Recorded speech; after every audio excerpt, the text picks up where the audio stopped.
This is Brett Waltemath of Star Watch Media here at the grand opening of the Ultimate Fighting Championship Gym in Corona, California.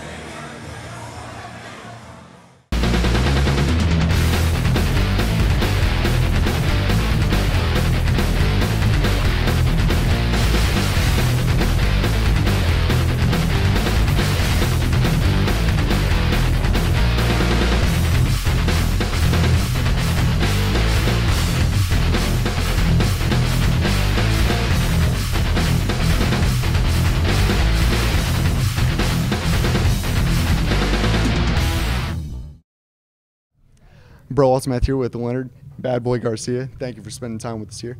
Now, you've been with World Extreme Cagefighting since the very beginning.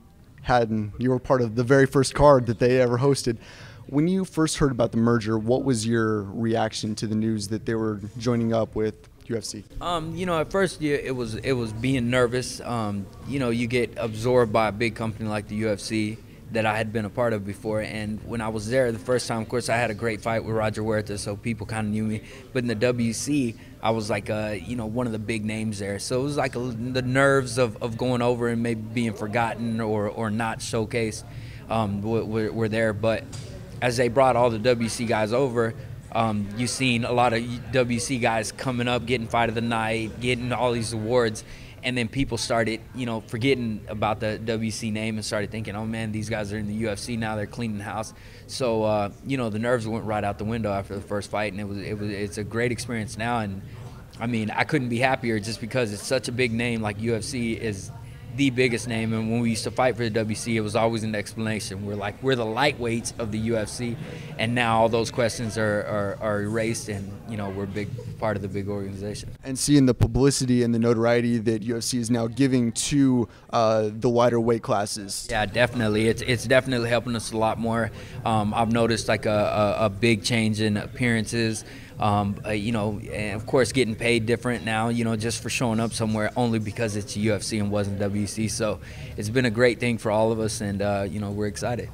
You've had a fascinating career where you've worked your way into the very pinnacle, to the very top, and then had a couple tough losses and had to build your way back up again. What's been the key for you in those tough times, building your way back up to top form again? And right now, if you look at my list of opponents and stuff, I've always been, when I was in the top 10, I was always right in the upper part of it, and then I dropped down to the lower part of it, and now I'm like in the in between. Like I'm 1 or 2 fights away from being one of the top guys, and that's tough to deal with because you get so close and you have a loss and you get so far behind.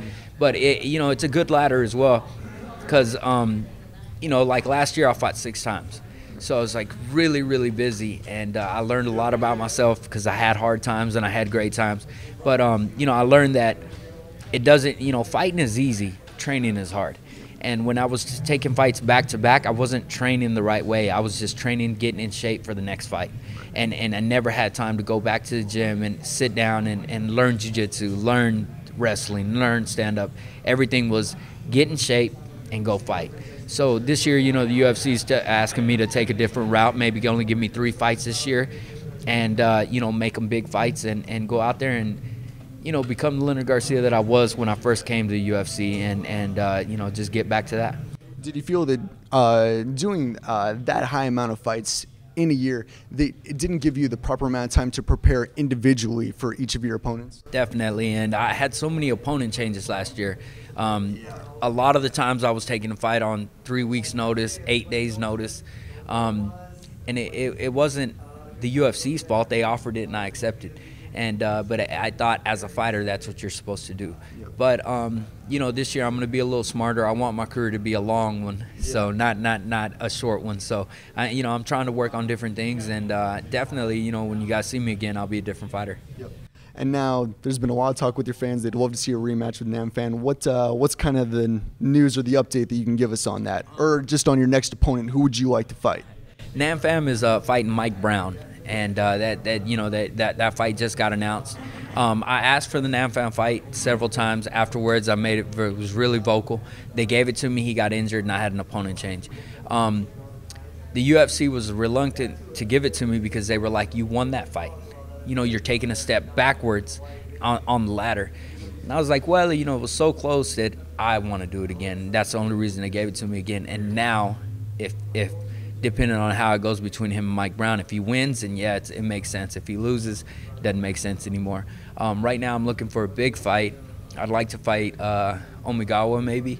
I think he's a big name. He gave Chad Mendez problems. Of course, Chad is slated to fight Aldo next.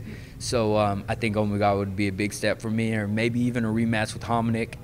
And there's talk about Bruce Leroy saying that nobody at 145 will stand with him. You know, that everybody wants to take him down, but I'll stand with anybody. So I think, you know, any one of those 3 fights interests me, and whoever they put in front of me, I'll fight. Like I'm notorious for being the guy. When they call me, they don't even have to tell me a name. I'll just sign it.